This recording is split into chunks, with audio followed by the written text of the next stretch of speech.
Hello and a very warm welcome to all of you. If you've been watching the first match of the Super 12s, and I'm sure you're as thrilled as we are because Australia went into this match as the favourites, defending champions, the hosts of this tournament.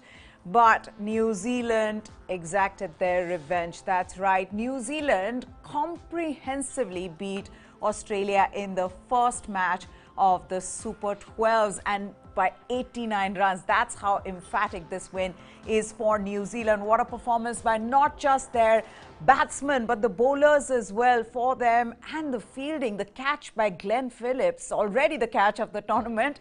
And I'm sure by the end of the tournament, it might still just be the catch of the tournament. That's how fantastic it was. But New Zealand put up a target of 200 for the loss of just 3 wickets. And then in reply, Australia, struggling from the word go, lost 3 wickets in the power play. David Warner was the first to go. Aaron Finch then followed, and nobody really being able to put a partnership for Australia in the end. Australia all out for 111 and New Zealand winning that game by 89 runs. That's a lot of runs in a T20 match. But for New Zealand, the star performer for them was Finn Allen, who gave them the perfect start. Ashok Malhotra is here with me, and I remember doing a show with Sir where we said that the batter to watch out for from New Zealand is Finn Allen, because he's exciting, and that's exactly what we got to see. Exciting style of play, sir. Just the way he started the game. He set the tone for the match, and New Zealand really from there did not put a foot wrong. Absolutely. Finn Allen has arrived on a big stage now. I think he's already on the verge of signing a $1 million contract, in IPL. Believe you me, he's on the way of becoming a rich man. So definitely the way he arrived, the way he took Mitchell Starc on the first over, set the ball rolling for New Zealand, and they were phenomenal.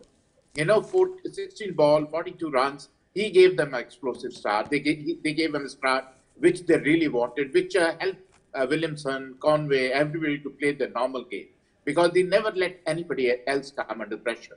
And once the foundation is laid, this kind of explosive foundation is laid, then things become very easy.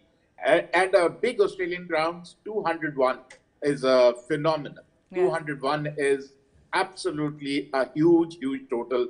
And I don't think Australia was out of the game the moment they lost 3 wickets in the park. How surprised were you by just the tameness, really, just the way Australia lost this game? I mean, there's one thing is, okay, it was a well-fought game, or it went right down to the wire, but it was pretty much a one-sided game. And you expect more from Australia, defending champions, hosts coming into this tournament. They've been good as well. They've, batting is strong, bowling is good. But today, just the way they played, I mean, you could see when you saw both those teams, sir, that New Zealand were playing a far more fearless, aggressive game than Australia were. I think Australia has to do, they have to go back onto the drawing board. You can't keep playing Marcus Stoinis. You can't keep playing Glenn Maxwell game after game.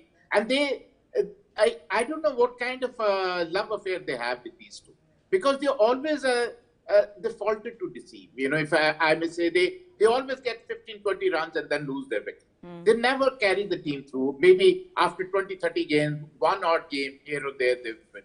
So I think the middle order is very iffy. Finch is struggling at the top. So the batting becomes very iffy the moment David Warner gets out, Mitchell Marsh gets out. Then they don't have anybody. Tim David, we'll wait and watch what he does. He's known to have a phenomenal record, but we'll have to wait and watch. But it is not going to be easy, because if 3 guys out of the top 6 are a bit iffy, struggling for form, then you're asking for trouble, especially if you're chasing a big total of 200 plus. While Australia struggled to forge any partnerships, for New Zealand, Devon Conway led from the front, sir. Just the way he batted throughout, there was all this talk around how well he's been batting even in the tri-series earlier this month. He batted beautifully in that tri-series. But today, how important is this for him, for New Zealand as well, to have him bat like this? He's a very smart cricketer, Conway. He knows how to accelerate. He takes his time to settle down. Once he settles down, he plays a normal and he carries the innings through like he did today as well. And not to forget Finn Allen. He has been phenomenal. He never let Conway come under pressure. Conway was taking his time. He was just milking the bowling. But whereas Finn Allen was giving them explosive starts, and once that explosive start came, 6 overs, close to 70 runs, then it was all set for them to play with some big dogs. Then everybody came and played fearless now.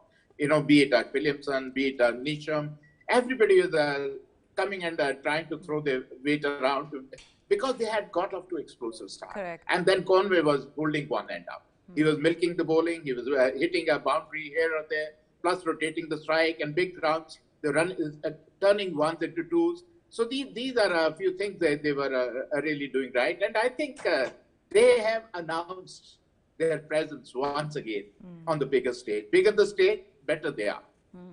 So though on social media, especially at one point after Finn Allen had gotten out and Kane Williamson and Devon Conway were batting, and Kane Williamson was, I think, 5 of some 10 deliveries, and then eventually got out for 23 of 23.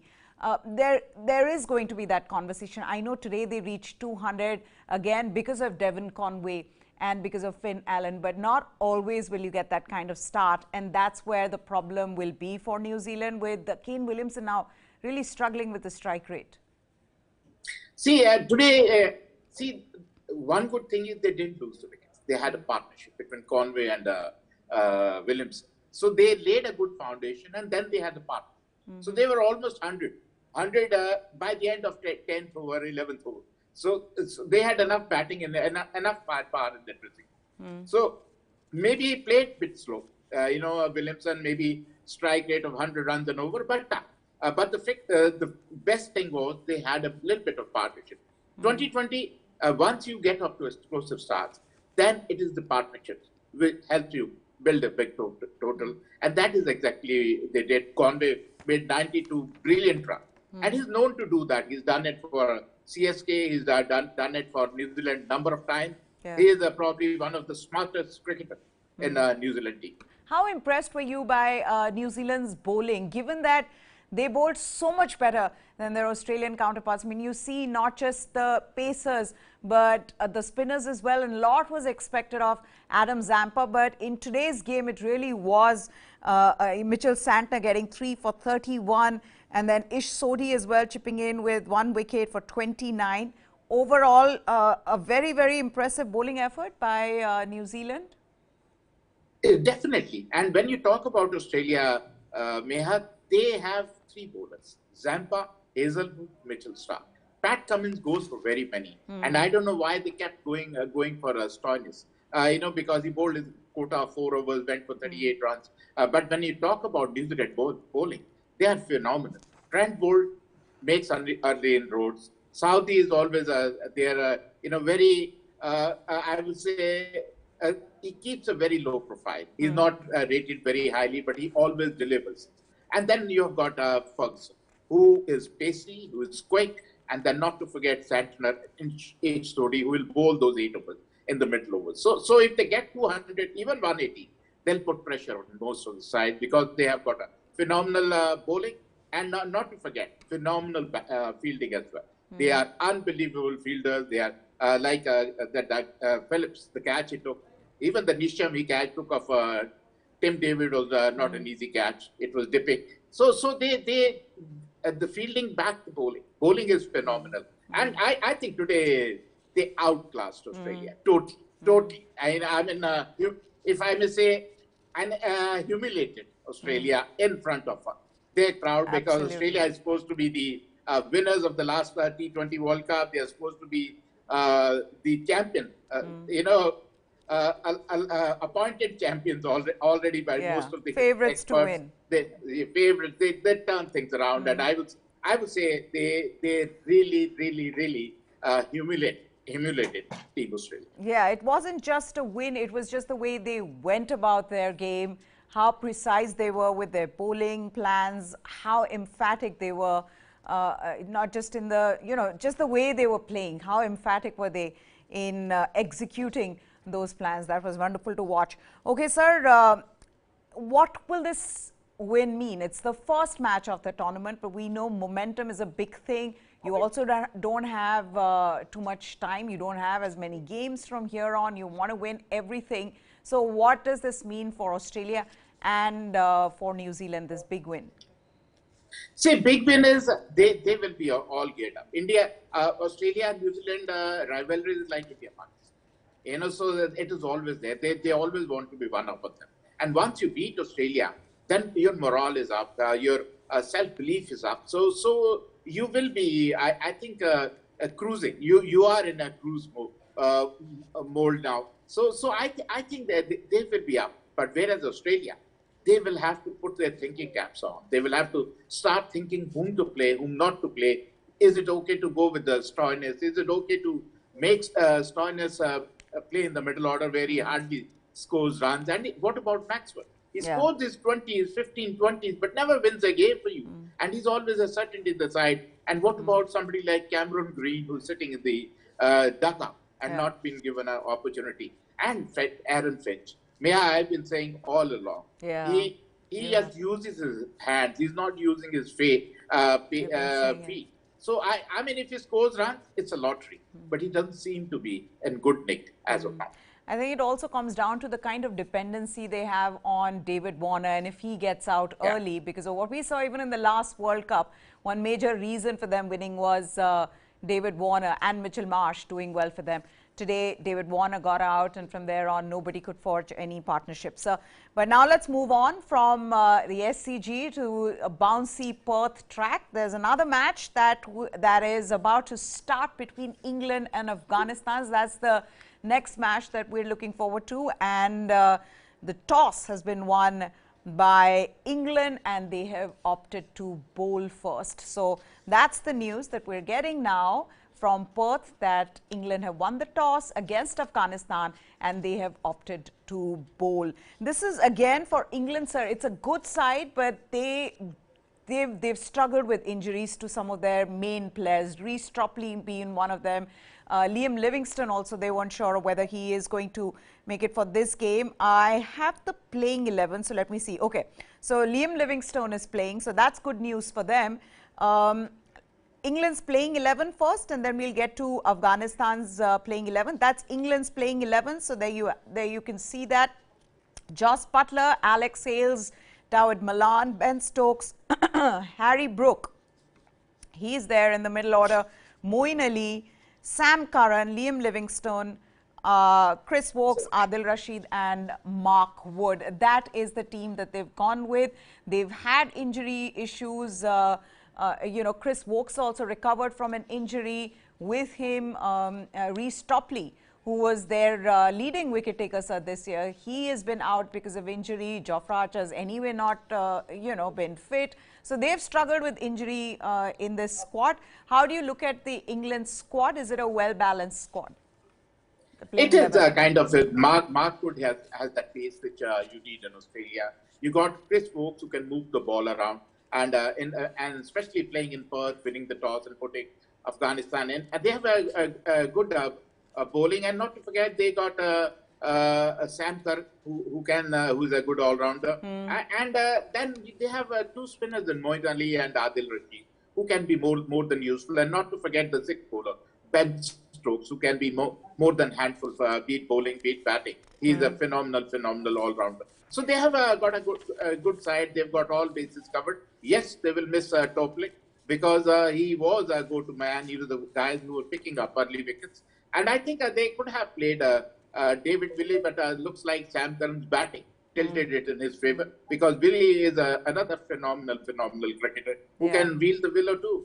So that could have been the only change. But all in all, I think they have got all bases covered, England. I've got to pick a player out from this, a young player in Harry Brook. This is a huge opportunity for some of these young players. You know, what we saw from Finn Allen, even Harry Brooks, she's exciting to watch her. He's, again, striking at 150 plus. He's averaging 45, you know, at number 5 for them. And this includes 81, 42, 31. This is in the series that they played in Pakistan. Who are the players that you're excited to watch from England? Harry Brook, definitely. Yeah, The way Harry he Brook. played a game against Pakistan as well. He's phenomenal. His stroke, he doesn't take chances, but he middles everything. He clears the field. He's as big a striker as Liam Livingstone, if I may say. And then not to forget, they are making use of Ben Stokes at number 3. So making use of him early on. Otherwise, batting at number 6, sometimes at number 6, he was not as effective as usual, as his talent suggests. But so all in all, I think Butler, Alex is very exclusive partnership. And then you go Ben Stokes. And then Livingston and Harry Brooks are phenomenal. And then not to forget Moeen Ali, who can turn things around. So they have all bases covered, than Sam Curran and Vokes, and all in all a good team. I would say I would put my money on England to beat Afghanistan, and plus they won the toss, and Afghanistan will maybe struggling with the Gurbaz being injured. Okay, let's also take a look at Afghanistan's playing 11, if we can put that up on our screen. And then the one thing about Afghanistan is that this is now a team that just does not want to make up the numbers. It wants to go out there and win. Take a look at that. Hazratullah Zazai and Rahmanullah Gurbaz. There was an injury scare, but he's fit. He's in the side. Mohammad Nabi, the captain, who's been in form. Ibrahim Zadran, who is at number 3. Then there is Usman Ghani, Nazibullah Zadran. For Afghanistan, it comes down to how their spinners do, and their spinners are fabulous. Rashid Khan, Mujibur Rahman, these are Mohammad Nabi as well. These are the bowlers that the opposition needs to watch out for. And Ashok sir, one thing we've seen in this tournament so far is that spinners will have a say in a big way in deciding the results of the games. So in this case, they've got a very good set of spinners. They have a brilliant set of spinners, led by Nabi, and then Rashid is there, and definitely Mujibur Rahman is a phenomenal bowler who is a specialist T20 bowler. So definitely a wonderful side, but the batting leaves a lot to be desired. Hazratul Zazai, he's a hit and miss kind of a player. Gurbaz, I don't know how well he has recovered. Ibrahim Zadran is the one who plays the role of a sheet anchor. And then Najibul Zadran is another explosive batter. But can he clear the big rounds of Australia? That we need to watch. But the fact is, the fast bowling department is a little bit thin. I know Fareed Ahmed, Fazala Farooqi, how good they will be. That is, I will wait and watch, because you will need fast bowling. You do have spinners. You rely on spinners. But they might not get that kind of help from the pacey Perth wicket. So for Afghanistan, sir, they have been doing well in Asia Cup. They surprised us all. They finished at the top of the group. They beat Sri Lanka and Bangladesh in some fantastic performances from them. It's also come to a point now with teams, and we've seen that in the qualifiers as well, that each team today has the ability to beat the best. Isn't that so? And so you can expect, if you cannot be, in this format, cannot be complacent against any of the teams. That is true, because the problem is it is a T20 cricket. The other sides, they have to keep the intensity for only 20 overs. So they can compete with you. Longer version, probably they can't. But shorter the version, better the weaker teams are. They can compete with you. They can upset you. And that can really happen. But when you talk about Afghanistan topping the group, it was in UAE, which suits their kind of bowling. True. Now they are in Australia. So we don't know how well they'll do, how well their batters will perform, and how well the spinners will perform. They might check the flow of runs, But will they be able to pick up wickets? We'll have to wait and watch. Jos Buttler, the captain in this World Cup. So there is that responsibility of captaincy. At the same time, when he'd want to do well, lead from the front, he is a giant. He is really, modern day legend of T20 cricket. How are you seeing him in this World Cup? I think he'll do well because he's got with him. His partner is another phenomenal striker of the ball, Alex Hales. Because they will encourage each other, and their stroke making will help each other. And if they get going, they'll be a treat to watch. They'll be as explosive as Finn Allen was today for New Zealand, because they both are phenomenal strikers and can take advantage of the power play. And T20 cricket, I think, if you get off to a good start in the power play, I think it's half the battle won. So definitely these two are the ones who are capable, and not to forget Ben Stokes at number 3. So they have all bases covered. But Buttler, if he gets going, we all know what he can do. The other thing with England, which we sometimes talk of saying that we wish India had that, was a lot of bowling options, batters who can bowl. With England, you have as many as 8 bowling options, sir. And that's what makes them such a good side, isn't that so? They are a great all-round side. We don't even count Liam Livingstone, but he is a reasonably good bowler. So Ben Stokes is another one, and then not to forget Chris Stokes, Sam Curran, and Markey. They have then you've got 2 spinners in Moeen Ali and Adil Rashid. So they have good all-round. They have good all-round side. That is why they can be a strong contender. They can be one of the favorites, the way they've been playing. But these are early days, Neha. We'll wait and watch how the cookie crumbles, how well what kind of a start they get off to. Because you never know the way. It is a tournament of upsets. West Indies is out of the World Cup. So you never know. Afghanistan can pull the rug from England's under England's feet. So anything can happen. But as of now, if you ask me today, now before the game, I think England will win this match convincingly and competitively. Easily. Why I'm asking you this is because of what we saw with Australia. We were talking about Australia's 5th bowling option. They don't have a 6th bowling option that they need. On a day when you have an off day, one of the bowlers has an off day, what do you do then? Because Marcus Stoinis, is he the bowler that you're going to go to? Mitchell Marsh is not bowling, and somehow they've kept Cameron Green out of this. So they just end up having 4 specialist bowlers, and Marcus Stoinis is just coming back from an injury. So you're dependent on your 3 pacers and then 1 spinner and Adam Zampa, which is going to be a problem for them. May I say, as I said before, they've got 3 bowlers. They don't even have 4 bowlers. So they have to, I don't know where they're going to get those 8 overs. Because if you talk about Hazelwood, Mitchell Starc and Zampa. Because Pat Cummins is the one who leaks too many runs. Every game you see go 4 overs 40. So he's not a consistent performer. And then the 5th bowler is either Maxwell or Stoinis. So I don't know. They're struggling for the 5th bowler. Forget a 4th bowler. Forget about the 5th bowler. Even Cummins is leaking too many runs for them. So there are a lot of things they have to do rethinking and probably go back onto the drawing board. Cameron Green is the one I think should come in place of somebody like Stoinis. Maybe they'll have to make some drastic changes if they want to come back into this tournament. Yeah, because if you're going to play Marcus Stoinis and Mitchell Marsh, then the balance of your side is a little skewed. But thank you so much, Ashok sir, for joining us here. Thank you. Well, there you have it. News 9 Sports is what you need to subscribe to for all the latest. That's it from us. Goodbye. Thanks for watching.